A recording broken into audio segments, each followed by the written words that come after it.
Tenga la bondad de buscar la segunda epístola a los Corintios, capítulo 10. Hoy hablaremos de la batalla por nuestra mente, porque esta es una batalla que todos estamos peleando y es importantísima. ¿Se ha dado cuenta que algunas de nuestras batallas son realmente tontas?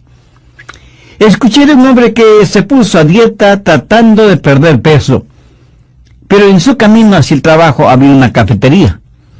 Y él pensó cuán bueno sería tomarse un cafecito con un rico pan de dulce. Y pensó, si encuentro un estacionamiento vacío frente a la cafetería, entro. Y así lo hizo. Después de manejar como 10 veces frente a la cafetería, hubo un estacionamiento vacío. Todos en mayor o menor grado tenemos esa clase de batallas, ¿verdad? Pero hay una batalla que es mucho más siniestra y mortal. Es la batalla por la mente. Esta batalla es entre Dios y Satanás. Y el campo de batalla es nuestra mente, nuestra alma. Y todos quienes somos cristianos estamos en medio de esta batalla. Busque 2 Corintios 10, los versos del 3 al 5. Pues aunque estamos en la carne, no militamos según la carne. Porque las armas de nuestra milicia no son carnales, sino poderosos en Dios para la destrucción de fortalezas, derribando argumentos y toda altivez que se levanta contra el conocimiento de Dios, y llevando cautivo todo pensamiento a la obediencia a Cristo. Toda vez que esta batalla es real, este mensaje no solo que es de advertencia, sino también un llamado a las armas. Pero también deseo que sea de ánimo, porque cuando usted nace de nuevo, nace para ganar. Dios no le salva para que viva una vida derrotada. Pablo dijo, mas a Dios gracias, el cual nos lleva siempre en triunfo en Cristo Jesús.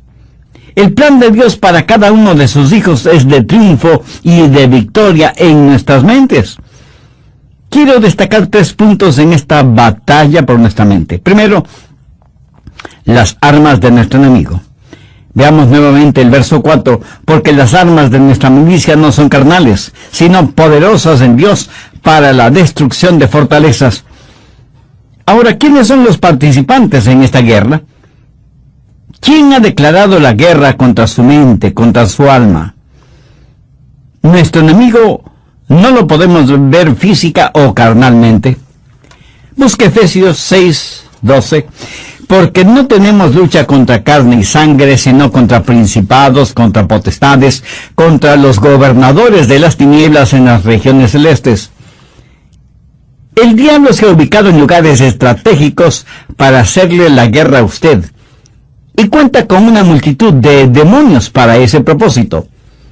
Son invisibles y están dedicados a la destrucción de su vida mental, dirigidos y bajo la autoridad del príncipe de las tinieblas que es Satanás. ¿Cuál es el trofeo en esta guerra? ¿Cuál es el campo de batalla? Veamos el verso 5. Derribando argumentos y toda altivez que se levanta contra el conocimiento de Dios, y llevando cautivo todo pensamiento a la obediencia a Cristo. Ahí lo tiene. Argumentos, conocimientos, pensamientos, como elementos de esta guerra por la posesión de su mente.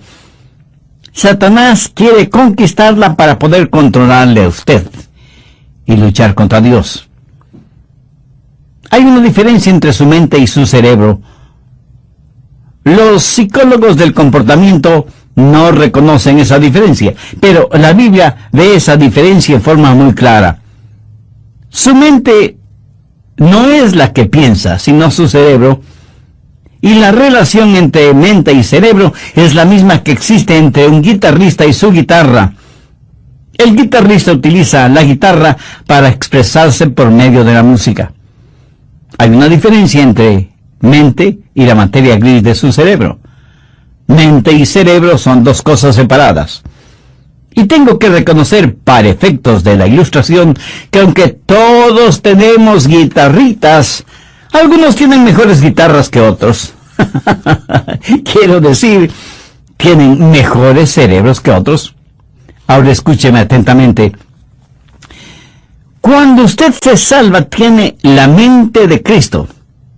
No significa que su capacidad mental será extraordinaria, sino que tendrá la capacidad de pensar utilizando el cerebro que tiene. El diablo quiere su mente. Y el hecho de que usted tenga la mente de Cristo, el hecho de que usted haya sido salvado, no significa que la guerra se ha terminado para usted. Recuerde que Pablo está escribiendo a los hermanos en la iglesia de Corinto. Sin embargo, el apóstol tiene preocupación espiritual por ellos. Veamos 2 de Corintios 11:3. Pero temo que como la serpiente con su astucia engañó a Eva, vuestros sentidos sean de alguna manera extraviados de la sincera fidelidad a Cristo. ¿Qué es lo que está diciendo el apóstol Pablo? Está diciendo que él siente el temor de que, así como el diablo en forma sutil engañó a Eva, las mentes de ellos puedan ser corrompidas por Satanás y abandonen la sincera y pura devoción que deben tener a Cristo. El diablo pues quiere corromper su mente y tratará de evitar por todos los medios posibles el que usted tenga la mente de Cristo. Y Pablo está tratando a los hermanos en Corinto como si fueran sus hijos. Mire lo que dice en el verso 2 del capítulo 11, 2 de Corintios. Porque os celo con celo de Dios, pues os he desposado con un solo esposo, para presentaros como una virgen pura a Cristo. Ahora, ¿qué significa esto de celo de Dios? Usted sabe, los celos pueden ser buenos o malos. Hay un celo que puede destruir, y hay un celo que protege a aquellos que amamos. Los esposos, por ejemplo, deben ser celosos de tener una devoción pura por su esposa, por sus hijos. Y lo mismo es con las esposas en su devoción hacia su esposo e hijos. El celo protector mutuo es necesario dentro del hogar. Un padre amoroso quiere llevar hasta el altar matrimonial a su hija y entregársela al novio como una virgen pura. El problema en la actualidad es que hay tantos padres que no entienden que su trabajo, su responsabilidad es criar hijas piadosas para entregarlas vírgenes en el altar matrimonial. Ese debe ser el propósito de un padre genuinamente cristiano. Pablo usa esa analogía para decir que los hermanos en Corinto eran sus hijos espirituales, eran la novia de Cristo, y que no quería que fueran engañados y corrompidos en sus mentes. Prácticamente les está diciendo, cuando les presenten las bodas del Cordero, quiero que sean como una virgen casta y pura para el Señor. Tristemente tengo que reconocer que no hay suficiente pureza en las iglesias en nuestros días. Tal parece que las novias han perdido la capacidad de sonrojarse frente a las cosas impuras. La iglesia necesita recobrar la virtud de la pureza. Leí la historia de un hombre que vivió en Londres hace muchos años. Se le conocía simplemente como el señor Betts. Tenía un almacén de música. Un día un hombre vestido con harapos entró en el almacén y le dijo, necesito algo para comer. Por favor, quisiera comprar mi violín. El señor Betts le dijo que ya tenía muchos violines. Pero el harapiento insistió, es que estoy verdaderamente necesitado. Por favor, cómpreme el violín. El señor Betts le compró el violín, por lo que en Londres hubiera sido el equivalente de $5. El hombre tomó el dinero, lo guardó en sus harapientas ropas y se fue. El señor Betts, que era músico, puso el violín bajo su quijada y empezó a tocar. Armoniosas y resonantes notas salieron de ese violín. El señor Betts se sorprendió de la calidad del sonido del violín y con la ayuda de una vela trató de ver su interior y pudo distinguir dos palabras: Antonio Stradivarius.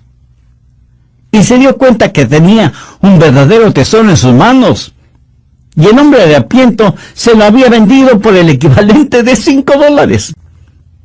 El señor Betts era un hombre bueno y honesto.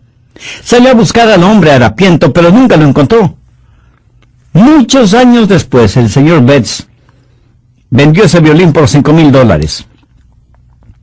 En la actualidad, un violín Stradivarius cuesta una verdadera fortuna. Ahora haga la analogía. Algunos jóvenes se venden muy barato cuando permiten que sus cuerpos se conviertan en sucios objetos de placer sexual, en vez de cuidarse y guardarse para aquella persona con la cual se casará.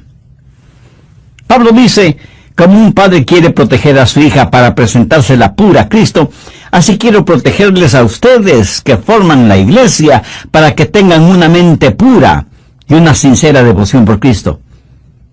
Mi amigo, hay una batalla por su mente. El diablo quiere poseer su mente porque sabe que si puede tenerla, puede corromperla, puede alejarle del Señor Jesucristo. Vivimos en un mundo que tiene una mente totalmente corrompida. Y recuerde que, de acuerdo a Génesis 6, Dios destruyó a toda una civilización porque todo designio de los pensamientos del corazón de ellos era de continuo solamente el mal. Por favor, busque Romanos 8:6. Porque el ocuparse de la carne es muerte, pero el ocuparse del Espíritu es vida y paz.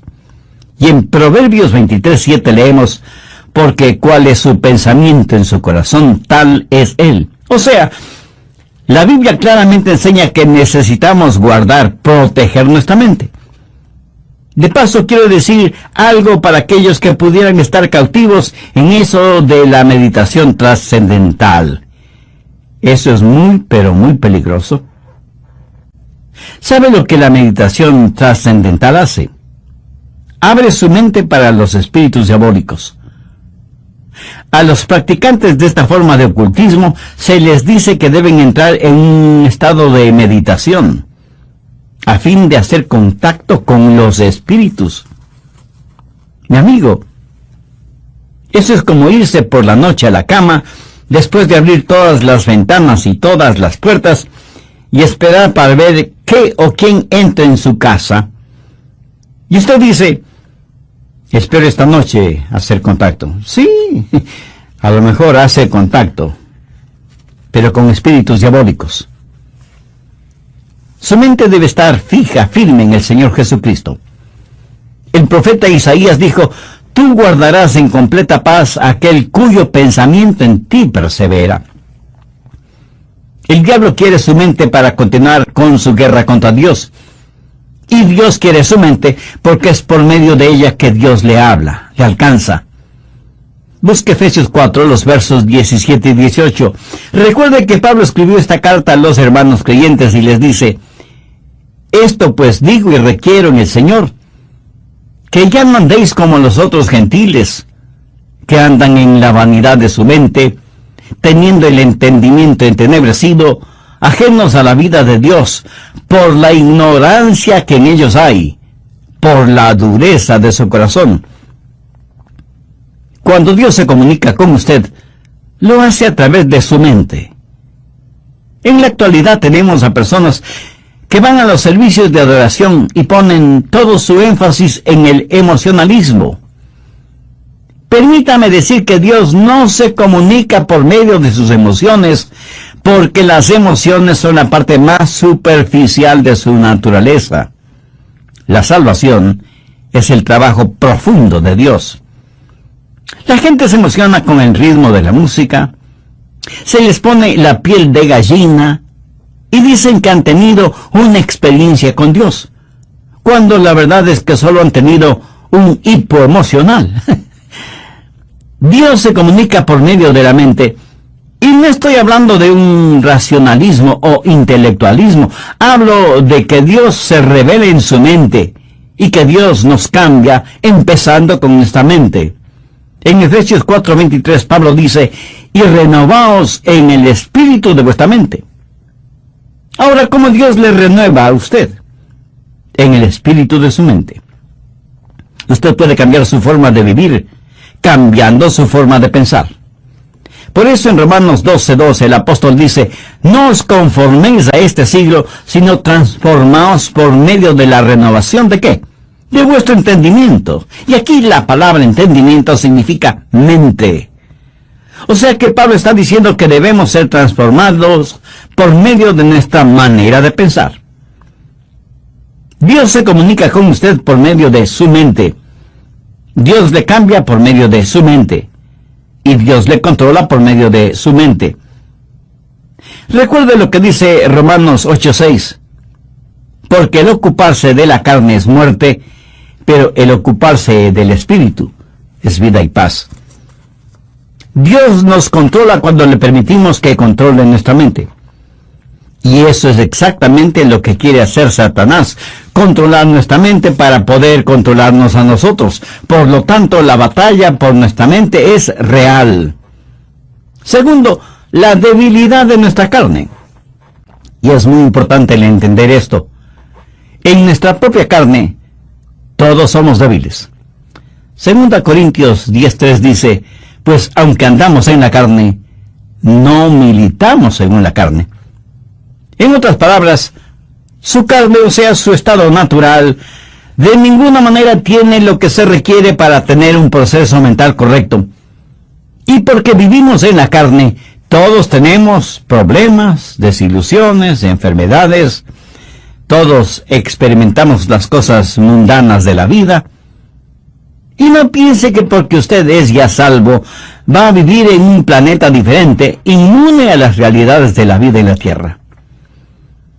Algunas personas se encierran en monasterios pensando que así vivirán vidas santas. Se cuenta de un hombre que decidió entrar en un monasterio cuya regla principal era el silencio. Podían decir solo 2 palabras al año. Al cumplir el primer año fue llamado por el superior del monasterio, quien le dijo: ya tienes 1 año aquí, puedes decir tus 2 palabras. Y el hombre simplemente dijo: cama dura. Después del segundo año, sus 2 palabras fueron: mala comida. Al tercer año, y frente a su superior, dijo: me voy. Y su superior le contestó: está muy bien que te vayas, porque en los 3 años que has estado aquí, lo único que has hecho es quejarte. Aunque vivimos en la carne, no batallamos en la carne porque nuestra carne es débil. Y no estamos en guerra contra carne y sangre. Efesios 6, desde el verso 10 dice: por lo tanto, hermanos míos, fortaleceos en el Señor y en el poder de su fuerza.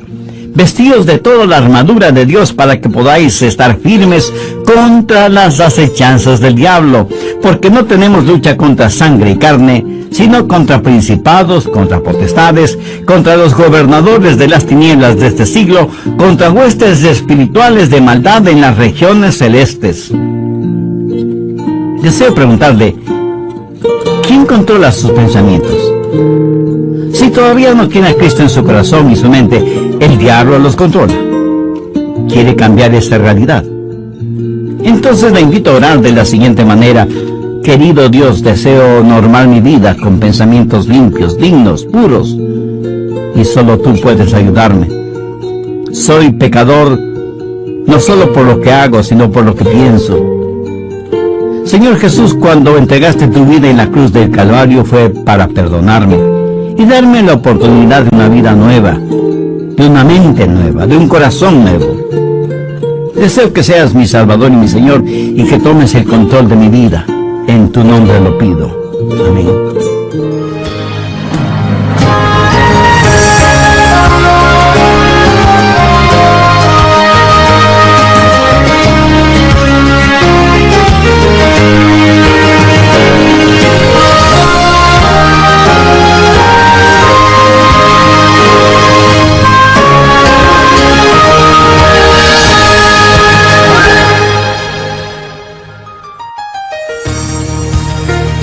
En una institución mental, determinaban si ciertos pacientes estaban listos para ser dados de alta. Los pusieron en un cuarto, abrieron las llaves del lavado hasta que el agua se desbordó. Les dieron unos trapeadores y les dijeron que debían limpiar el cuarto. Si ellos empezaban a usar los trapeadores sin cerrar las llaves del agua, no estaban listos para ser dados de alta. ¿Sabe que eso es lo que estamos haciendo en nuestra sociedad? Estamos tratando de limpiarla sin cerrar el flujo de agua. El problema está en nuestra mente, porque como pensamos, así somos. Y es de la mente, del corazón, que salen los actos de nuestra vida.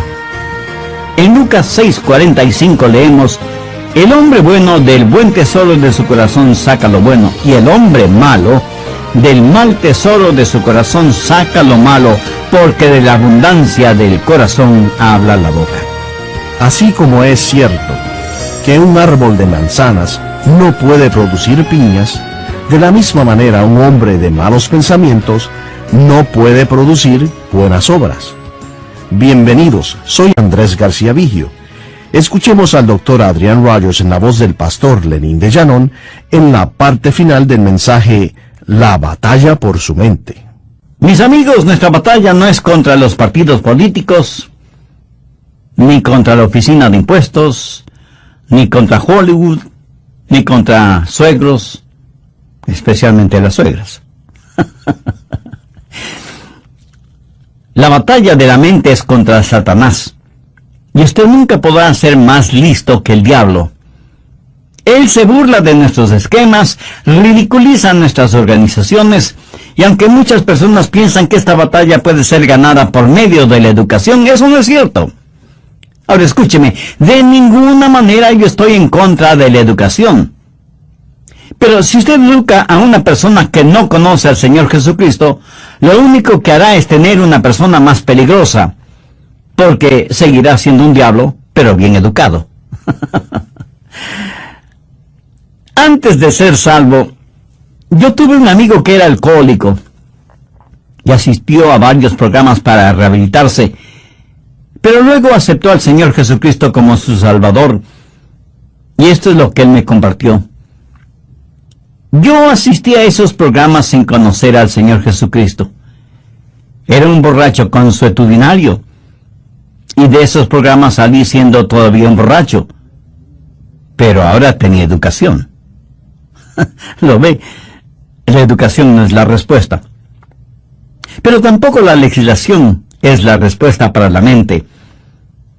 Las armas de nuestra guerra no son carnales. ¿Cree usted que las leyes pueden controlar la forma de pensar de los seres humanos? En la actualidad estamos tratando de tener leyes para controlar lo que pensamos. La ley castigará toda manifestación de odio, verbal o físico. Sin embargo, ninguna legislación puede obligarnos a amarnos unos a otros, o a odiarnos unos a otros. Las leyes solo pueden restringir la maldad, pero no pueden impulsar la bondad. Así que ni la educación ni la legislación son la respuesta. El medio ambiente tampoco es la respuesta. Pablo dice que las armas de nuestra guerra no son carnales, y la educación, la legislación y el medio ambiente son métodos carnales. Esas son cosas que la gente puede hacer sin el Señor Jesucristo. ¿Cree que si usted tiene un mejor medio ambiente, eso cambiará su manera de pensar? Bueno, solo quiero que recuerde que Adán y Eva se metieron en problemas estando en el jardín del Edén. Y usted no puede pedir mejor medio ambiente que ese, ¿no le parece? Sin embargo, ellos fueron engañados porque Satanás manipuló sus mentes. En una institución mental estaban tratando de determinar si ciertos pacientes estaban listos para ser dados de alta. Los pusieron en un cuarto, abrieron las llaves del lavabo hasta que el agua se desbordó, les dieron unos trapeadores y les dijeron que debían limpiar el cuarto. Si ellos empezaban a usar los trapeadores sin cerrar las llaves del agua, no estaban listos para ser dados de alta. ¿Sabe que eso es lo que estamos haciendo en nuestra sociedad? Estamos tratando de limpiarla, sin cerrar el flujo de agua. El problema está en nuestra mente, porque como pensamos, así somos. y es de la mente, del corazón, que salen los actos de nuestra vida. En Lucas 6:45 leemos: el hombre bueno del buen tesoro de su corazón saca lo bueno, y el hombre malo del mal tesoro de su corazón saca lo malo, porque de la abundancia del corazón habla la boca. Tercero, las armas de nuestra batalla. Segunda de Corintios 10:4, porque las armas de nuestra milicia no son carnales, sino poderosas en Dios para la destrucción de fortalezas. En los días de Pablo había una batalla. En un extremo estaba Pablo, y en el otro extremo el Imperio Romano. El Imperio Romano había estado en existencia por 700 años, y tenía privilegio y poder. Tenía sus legiones romanas, una poderosa fuerza naval, el Senado romano, la ley romana, y parecía que toda la maldad del imperio estaba atrincherada en Corinto, en las mentes y corazones de la gente. Todo esto en contra de Pablo, pequeño judío, pero con un corazón lleno de Jesús, declarando la guerra a toda esa maldad. ¿Quién ganaría esa pelea? Pablo. ¿Cómo? No con armas carnales. Pablo habla de fortalezas en el verso 4, y se refiere a armas que tácitamente son poderosas en Dios para la destrucción de fortalezas. Las murallas de esas fortalezas iban a ser derrumbadas. ¿Qué clase de resistencia hubo en los corazones y mentes de los corintios entonces y en la actualidad en nosotros? Arrogancia, ignorancia, desesperación. Todas estas son fortalezas de maldad. Y dentro de cada fortaleza, los demonios trabajan en la mente en forma muy organizada, movilizando los ejércitos infernales para hacer más fuerte la resistencia. Sin embargo, Pablo dice que esas murallas se desmoronarán. Y en el verso 5 menciona cosas muy importantes: derribando argumentos y toda altivez que se levanta contra el conocimiento de Dios, y llevando cautivo todo pensamiento a la obediencia a Cristo. Aquí está esa fortaleza con sus altas torres, y Pablo penetrará esa fortaleza para alcanzar a quienes están adentro. Pero durante ese proceso, Pablo dice que tendrá que destruir esa fortaleza. Ahora, ¿de qué está hablando el apóstol? No está hablando de inteligencia, sino de intelectualismo, de sofisticación mental.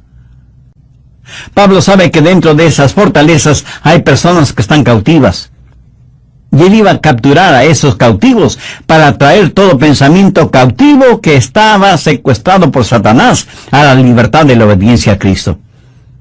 Y él no iba a pelear confiando en su fortaleza física, que no la tenía, ni en armas carnales convencionales, que son inefectivas en esta clase de guerra, sino que declara: porque las armas de nuestra milicia no son carnales, sino poderosas en Dios para la destrucción de fortalezas. Pablo dice: las armas de nuestra milicia. ¿Y cuáles son esas armas? En primer lugar, la soberanía de su comandante. Mire lo que dice en el verso 7. Miráis las cosas según la apariencia. Si alguno está persuadido de sí mismo que es de Cristo, esto también piense de sí mismo, que como Él es de Cristo, así también nosotros somos de Cristo. En otras palabras, Pablo dice que pertenecemos a Cristo. Él es nuestro comandante supremo. En Potsdam, durante la guerra, los japoneses le dijeron a Inglaterra y a los Estados Unidos que no se rendirían. Los aliados le dijeron a Japón: si no se rinden, les eliminaremos, les haremos desaparecer, iremos contra ustedes con fuerza devastadora. Los japoneses dijeron: pelearemos contra ustedes. Las fuerzas aliadas bombardearon Hiroshima y Nagasaki con las primeras bombas atómicas utilizadas en la guerra. Los japoneses se rindieron después de que prácticamente casi fueron borrados de sobre la faz de la tierra. Satanás ha estado tratando de hacer hasta lo imposible para ganar esta guerra que tiene contra Dios. Cuando el Señor Jesucristo murió en el Calvario, fue como si hubiera dejado caer una bomba atómica sobre el diablo. Jesús dijo: ahora es el juicio de este mundo, ahora el príncipe de este siglo será echado afuera. Pero Jesús no solo es nuestro comandante supremo, sino que en segundo lugar tenemos su autoridad para hacer aquello que nos ha mandado hacer. En el verso 8 Pablo dice: porque aunque me gloría algo más todavía de vuestra autoridad, la cual el Señor nos dio para edificación y no para vuestra destrucción, no me avergonzaré. Aquí el apóstol está hablando de autoridad. ¿Pero qué es autoridad? Es el derecho legal de actuar en representación de otra persona. Jesús, quien ganó la guerra, nos ha dado ese poder legal. David, con su pequeña onda, y Dios, se enfrentó al gigante Goliat y lo mató. Yo, francamente, preferiría tener una pequeña onda y la ayuda de Dios que la espada de Goliat sin Dios.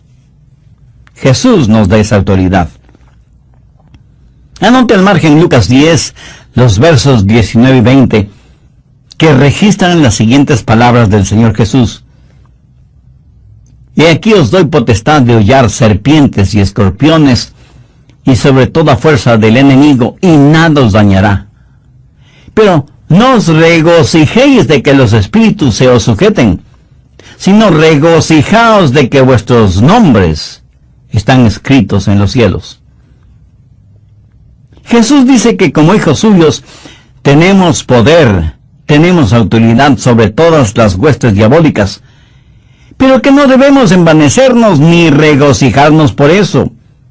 No debemos ser orgullosos de tener esa autoridad, sino que nuestro gozo verdadero debe ser el saber que nuestros nombres están escritos en los cielos. Escúcheme, no es cuánto sabe usted sobre el diablo lo que le libera. Es su conocimiento del Señor Jesucristo lo que le dará la verdadera libertad. No hemos sido llamados a ser creyentes cazadores de fantasmas espirituales. La Biblia dice que debemos resistir al diablo, no que debemos cazarle. Así que no solo tenemos que entender, en primer lugar, que tenemos un soberano que es nuestro comandante, y en segundo lugar, que tenemos su autoridad para llevar a cabo sus órdenes, y en tercer lugar, que hay la certeza de nuestro valor, de nuestro coraje, de nuestra osadía espiritual. Veamos una vez más 2 Corintios 10, los versos del 8 al 11.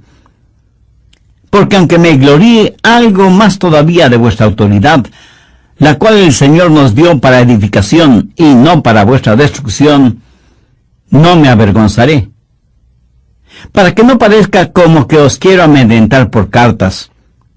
Porque la verdad, dicen, las cartas son duras y fuertes, mas la presencia corporal débil y la palabra menospreciable. Eso tenga en cuenta tal persona, que así como somos en la palabra por cartas, estando ausentes, lo seremos también en hecho, estando presentes. ¿Qué motivó a Pablo a escribir estas palabras? Bien, veamos brevemente el trasfondo del asunto. Algunas personas decían que Pablo siempre estaba escribiendo cartas duras y fuertes, pero que cuando él estaba presente, tenía más bien un carácter débil. Decían: el león no es tan feroz como lo pintan. Y Pablo tiene que asegurarles que tanto como era fuerte y duro en sus cartas, lo mismo sería en forma personal, cuando estuviera entre ellos. Pero les dice algo más: que pertenecía a Cristo, y que Cristo había ya ganado las batallas por él, que Cristo mismo le había dado autoridad, y que debido a esas circunstancias tenía el valor y el poder para ganar esta batalla de la mente. Por favor, escúcheme con atención. Lo que usted piense, eso es lo que será. Chuck Swindoll está en lo correcto cuando afirma que la actitud de una persona lo es todo. Una vez que usted ha recuperado la fortaleza de su mente, necesita de inmediato protegerla, resguardarla. En Proverbios 4:23 leemos: sobre toda cosa guardada, guarda tu corazón, porque de él mana la vida. En los aeropuertos de las más grandes ciudades metropolitanas del mundo, las medidas de seguridad son realmente impresionantes. Sensibles detectores metálicos avisan al personal correspondiente si usted tiene en sus bolsillos llaves, monedas o cualquier otro objeto metálico. Detectan anillos, aretes, collares, pulseras, relojes. Y en la actualidad las cámaras de rayos X pueden ver la totalidad del cuerpo humano, por si alguien trata de llevar oculto entre su ropa íntima algún objeto o sustancias prohibidos. A veces pienso que sería formidable el tener esos sofisticados detectores a la entrada de las iglesias para detectar el pecado. Pero si tal cosa fuera posible, estoy seguro que nadie quisiera entrar en las iglesias, ni siquiera sus pastores.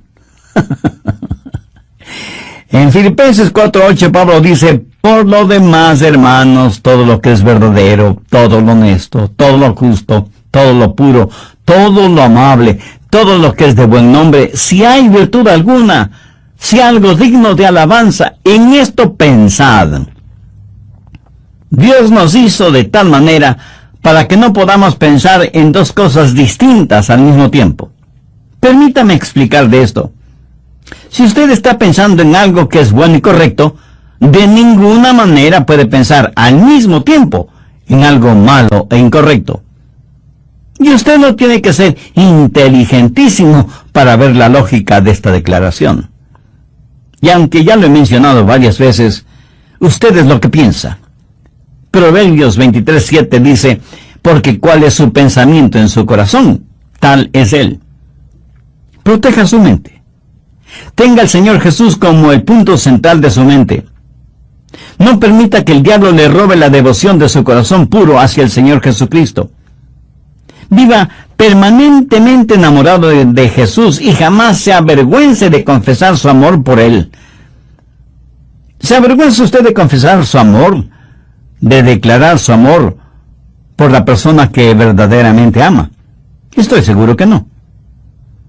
Cuando sus pensamientos, su corazón están enfocados, centralizados en el Señor Jesucristo, ya no habrá espacio para pensamientos sucios, lujuriosos, malvados, orgullosos, pervertidos, que constantemente nos bombardean. Y si alguien me pregunta: Pastor Rogers, ¿cómo empiezo todo ese proceso? Bueno, gracias por su honesta pregunta. Debo empezar diciéndole lo siguiente: comience entregando su corazón a Jesucristo. Pablo en 2 Corintios 4:4 dice: en los cuales el Dios de este siglo cegó el entendimiento de los incrédulos, para que no les resplandezca la luz del Evangelio de la gloria de Cristo, el cual es la imagen de Dios. Verá, su mente sin Cristo es realmente ciega a las cosas espirituales. No quisiera que Dios removiera esa ceguera espiritual al entregar su corazón a Jesús. Si todavía no es salvo, no quisiera hacer esa decisión este mismo momento. Si ese es el deseo de su corazón, quien quiera que usted sea y donde quiera que esté, le invito a orar conmigo la siguiente sencilla oración. Señor Jesús, te necesito como el sediento necesita agua, como el hambriento necesita pan. Te necesito para esta vida aquí y para la vida en la eternidad. Tú moriste en la cruz del Calvario para salvarme si es que confío en ti. Y sí, confío en ti con todas las fuerzas de mi ser. Por eso te invito a que vengas a mi corazón, seas mi Salvador y mi Señor. Te entrego el control total de mi vida y pido tu ayuda para que me ayudes a vivir de acuerdo a tu voluntad. Hazme la clase de persona que tú quieres que sea. Dame la fuerza de nunca avergonzarme de ti ni de tu palabra, sin que me importen las circunstancias o me amedrenten las consecuencias. Ayúdame a ser la clase de persona que tú quieres que sea. Todo esto lo pido con gratitud en tu precioso nombre. Amén.